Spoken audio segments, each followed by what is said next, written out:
A British teenager who was jailed in Dubai for having sex with a 17-year-old girl has been released and is now back in the UK. Fakana, who's now 19, was jailed for a year after a consensual relationship whilst on holiday with a British national. The age of consent in the United Arab Emirates is 18. He received a royal pardon after spending 7 months behind bars. Well, with me here in the studio is our news reporter Harry Lowe. And Harry, this has made headlines for a long time, so just remind viewers perhaps not familiar with this case some of the background to it. Yeah, last August Marcus Fakana went on holiday with his family and started this consensual holiday romance with another Londoner, Marcus from Tottenham in North London, and he told his parents about this relationship, but the girl did not tell her mother about the relationship, and when she flew back to the UK, her mother went through her phone and found messages and photographs exchanged between the pair and reported this to the Dubai authorities. Now, Marcus was still on holiday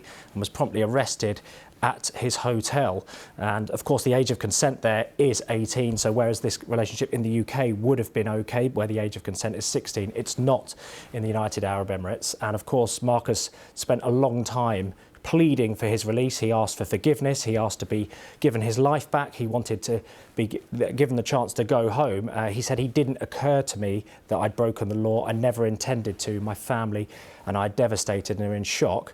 Of course, it did go to trial. He was convicted in December and he was given a 1-year sentence. So the fact that he's been released early perhaps wasn't fully expected, but it's certainly what he'd been asking for. Tell me a little more then about the royal pardon, the fact he's now back home and the reaction there's been.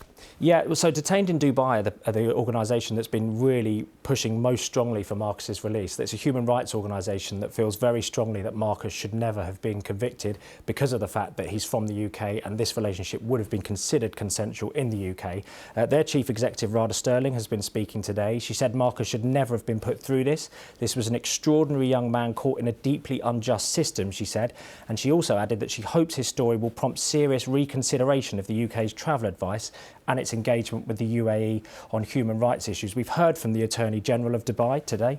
He says that these pardons, and there's been around 1,000 of them issued in total, reflects the rulers' keenness to bring happiness to their families and give them an opportunity to start a new life and reintegrate themselves into society. The Foreign Office has obviously given its reaction as well. It's slightly complicated because Marcus Fakana's MP is David Lammy, who also happens to be the Foreign Secretary. They've said that he was released on a need pardon last week, and they understand that he did want to get back to the UK free from media attention and spend time with his family. We know that he's back with his family now. His mother and father were said to be beside themselves when this happened. One of them works as a cleaner, the other one works in a warehouse. But Marcus back in the UK, the Foreign Office saying that they are in contact with the family and that they've been supporting them. But a great relief for the Fakana family for sure. I'm sure it is. Harry, thanks for taking us through all of that. Harry Lowe.